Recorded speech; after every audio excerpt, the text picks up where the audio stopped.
Okay, now we have the pleasure to introduce four very nice studies that receive an award from the organization. This is a continuation of the session that started yesterday. We had Dr. Dueñas and we had, refresh my mind, Teresa Rubio presenting their work. So we are going to start off by introducing Alberto Bueno Costa from the Josep Carreras Leukemia Research Institute in Barcelona. He will be presenting his research entitled Epigenetic and Epitranscriptomic Changes During Leukemic Transdifferentiation. Congratulations, Alberto, and we look forward for your talk. So I'm very happy to be here today with you. This is my hometown, and you are my friends, so I'm very happy to be here. So we are going to talk about cell transdifferentiation. But first, let me talk to you about something that you know, cell differentiation. Cell differentiation, as you know, is, well, the process in which a stem cell will give rise to different types of differentiated specialized cells. And the perfect example of this is the hematopoietic system, in which we have a hematopoietic stem cell that will give rise to different types of myeloid and lymphoid lineage cells that will comprise our immune system. So we can see that cell differentiation is a vertical process, a stem cell giving rise to differentiated adult cells. But we know that it's possible that a fully differentiated adult cell can transdifferentiate into another type of differentiated cell without going through a stem cell stage. And this is possible. Transdifferentiation is very important in some physiological cases, such as tissue repair. For example, in the pancreas, some alpha cells can transdifferentiate directly into beta cells when the pancreas is damaged. In the thymus, some immature T cells can transdifferentiate into myeloid cells, so are cells, completely different cells from another lineage. And also, liver hepatocytes, when the liver is damaged, can transdifferentiate into bile duct cells. So it's quite important. But what about cancer? Cancer is also, transdifferentiation is also important in cancer.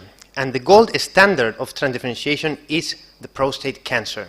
Some prostate cancer cell, androgen receptor positive cells, can transdifferentiate into neuroendocrine cells, which are negative for this receptor, to resist the therapy, the androgen therapy.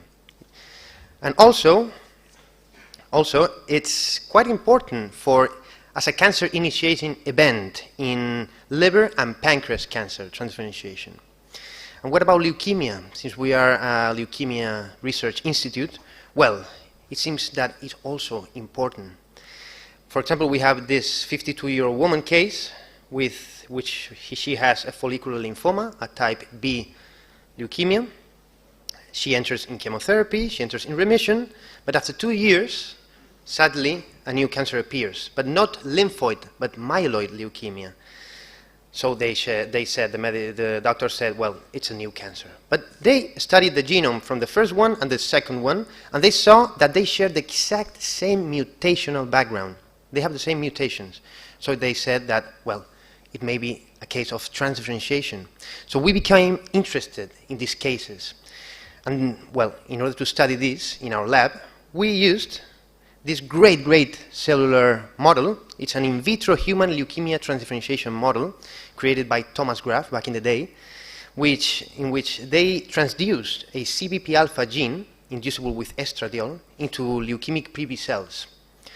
And then, with adding some estradiol and some cytokines into the cell medium, in just 7 days, we obtained fully functional macrophages. So it's very cool. It's very cool to study this in the epigenetic landscape. So you can see here how the little B cells transdifferentiate into fully functional macrophages, their morphology, and also we can see a shift in all the important markers. It shifts from a B cell to a macrophage. So this model, it's great to study epigenetic and epitranscriptomic changes, since it seems that transdifferentiation is not a genetically driven effect. It's more a epigenetically driven effect. So first, we studied the DNA methylation that changes across transdifferentiation in this model. Just as a reminder, DNA methylation is a process in which a methyl group is added in the 5th carbon of the cytosines that form a CpG pair in the genome.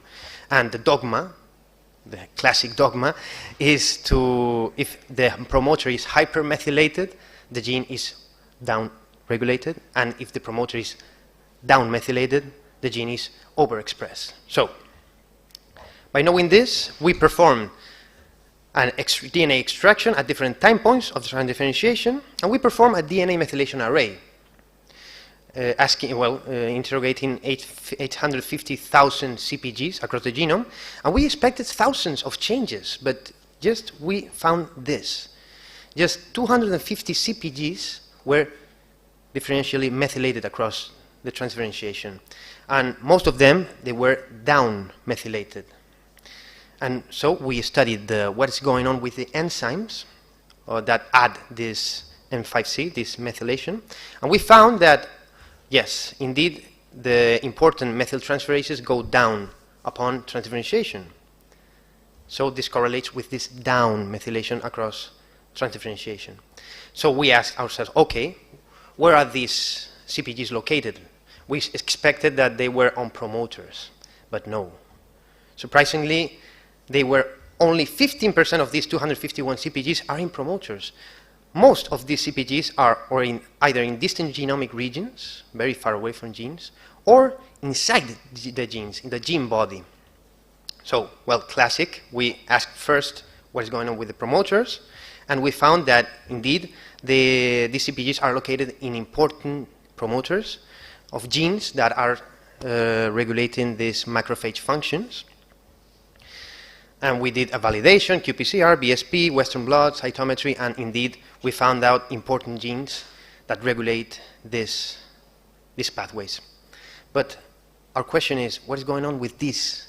Well, that is when we asked our great friend Piola Javierre, which is in our institute, and she has, as she previously said, a great technique called promoter capture high-C, in which she interrogated the loops, the physical interactions between the gene promoters and all those possible distant regulatory regions, enhancers, maybe silencers, in normal B cells and normal macrophages. So we took her data, and then we merged this data with our 251 CpGs. Let's see if these fall in enhancers or some distant regulatory regions. And indeed, from these 251 CpGs, we found that 72 CpGs are putatively regulating 233 different genes. So we merged this data with an expression array at different time points, and we saw that up to 59 significant genes change their expression that interact with 34 CpGs. Some of these genes are upregulated upon this loop formation, and some of them are downregulated. So, and these genes, these 59 genes, are important for macrophage functions, such immunological recognition, etc. So, it seems that it's quite important. And to validate this, we perform also some qPCR, BSP, in order to find out if the methylation, this demethylation occurs, in order to find out if the expression is altered, and indeed, it is. And of course, well, we perform the azacitidine validation. Azacitidine is a little molecule that eliminates the methylation, and we found out that eliminating the methylation, without transdifferentiation, we can see an upregulation of these distant regulated genes.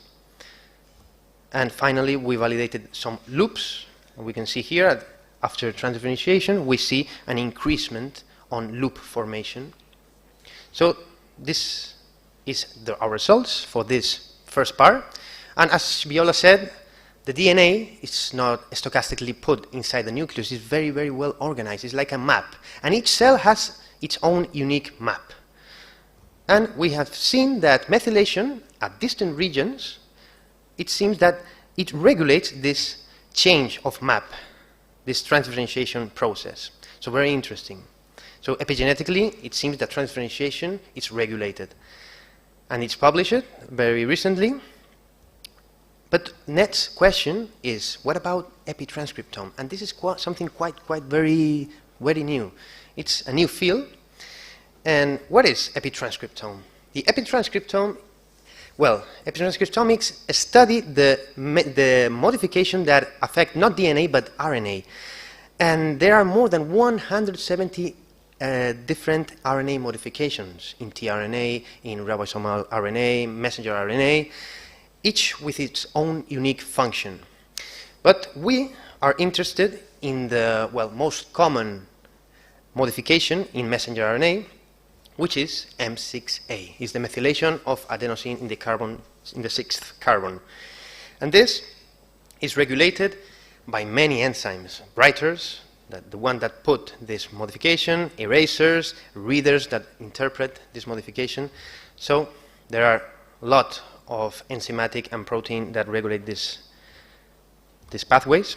And the thing is that M6A is quite complex. It's very difficult to interpret because here we can see an mRNA. And M6A, the function of M6A depends on the position. If it's put in 5' UTR of the messenger, it will increase translation. If it's put on the introns or exon boundaries, well, it will regulate splicing. But if it's put in the 3' UTR, M6A will give an instability to this messenger RNA. So there are 3 possible scenarios that we have to look at. But first, we took samples of RNA at different time points of transdifferentiation, and we perform an M6A RNA-seq, in which we enrich this RNA-seq with M6A decorated messenger RNAs. And we found out this pattern. We saw that many of the mRNAs are decorated with M6A, mainly in exon, intron boundaries, and also in 5' UTR and 3' UTR. But by doing a gene ontology analysis and pathway analysis, we saw that most of these 3,000 transcripts that we found regulate, or something like that, protein, translation, everything that has to be related with translation, here in the green arrows. So it's quite enriched in translational pathways. So we first asked, where are those transcripts related to translation that have an increase or decrease in M6A? So we found out that most of these translation-related mRNAs that change their M6A content are in 3' UTR. So M6A in 3' UTR, remember, regulates the instability of messenger RNA. So we focused on those messenger RNAs that change M6A in 3' UTR. And we found the top ones, which are ribosomal proteins, and indeed, after transdifferentiation, they all go down. And we asked ourselves, well, let's knock down the metal-3, which is the writer on FM6A. And we found out something very interesting. We found out that transdifferentiation is decreased, not at 100% or 50%, but quite a lot. And also, these ribosomal proteins are becoming upregulated. So something is going on with translation at the translational level with M6A and transdifferentiation. And also, by knocking down metal-3, the writer of M6A, we can see that indeed the translation is becoming very aberrant. So it will logically affect transdifferentiation. So we can see that transdifferentiation is also important in the epitranscriptomic level, and there's a lot of work to do. We have to look at splicing, at 5' UTR, and that's all. 2 minutos, perfecto, ya hemos acabado. So, the conclusions: epigenetics and epitranscriptomic changes are crucial for transdifferentiation, and we have found new potential targets to tackle this process in some of the patients that may have this transdifferentiation process as a carcinogenic event. So, thank you very much. This is our crew. I'm very thankful for them, and thank you, my friends, for having me, and never surrender, of course. Thank you.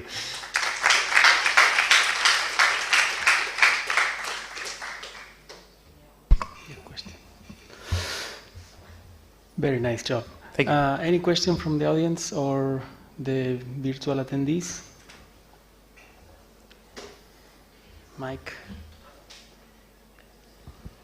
Hi, Alberto. Thanks for your talk and thanks for coming here. It's a pleasure for me to see the second part of your talk because I lived there when you were doing the first one. Yeah.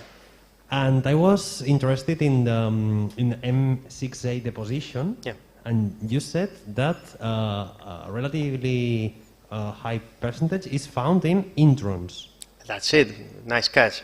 So the thing is, why? mRNA, it's just exons and 5' UTR, 3' UTR. No, this technique also catches the nascent mRNA. So the thing is that M6A deposits a lot on introns, and it's like a mark for splicing. And later it disappears. Of course, you cannot detect M6A in introns because there are no introns. But this technique you could catch, and indeed, we found that enrichment. And I'm right now studying what is going on with that intron-exon boundaries. And we found, data that we don't share, that indeed there is some splicing events that change upon transdifferentiation and upon downregulating metal 3. Yeah, indeed. Important changes. Well, that was my second question, so thanks, thanks a lot. Yeah. And that was not planned for the rest of the audience. Yeah. Abajo, abajo. Nice talk, nice work. Thank you very much for sharing it. And my question is, in tumor samples, when there's transdifferentiation, you keep the same mutations or a high number of them. But probably the expression pattern changes completely because of the methylation and the epitranscriptomics. Do you know about these differences in presence of somatic mutations that are not being expressed in that new, because we based many studies in the mutations that we find, but maybe are irrelevant when there's transdifferentiation. So if you have any data on... I don't have any data about that, but that's quite interesting because, of course, it's like a chameleon, you know, it changes, and some mutations that were important are not, and some new ones become important. So yeah, it could be very interesting to see that. Yeah. Yeah, and probably the allelic frequency is diminishing if they are not necessary anymore. That's it. That's it. Yeah. And well, if you know cases like this, you can share with us. Don't have a problem. Yeah. I know a couple of them. Really, right? They are there, you know. Just a quick question. I think everybody's wondering the same. You said you enriched for 6-adenosine methyladenosine. M6A mRNAs, yeah. So I assume you use antibodies? Of course, yeah. Is there any point that you disrupted the RNA in order for you to know that one was you? I assume you did an RNA-seq after that. Yeah, of course. It disrupted the well. Exactly. How do you know? A sonication is performed. Okay. And then adapter, and then you know more or less. You can know. Don't know if the M6A is in A3 to 6, but more or less you know the position. But how do you map back saying this is enriched on 3 UTRs? Yes, of course, because it's an approximation. More or less, the fragments are 500 nucleons, so it's quite a narrow window. You know? You fragment first and then do the... More or less. It would be great to have just the... No, yeah. But right now, there is no chemistry that helps this, to perform this. Congratulations. Thank you very much.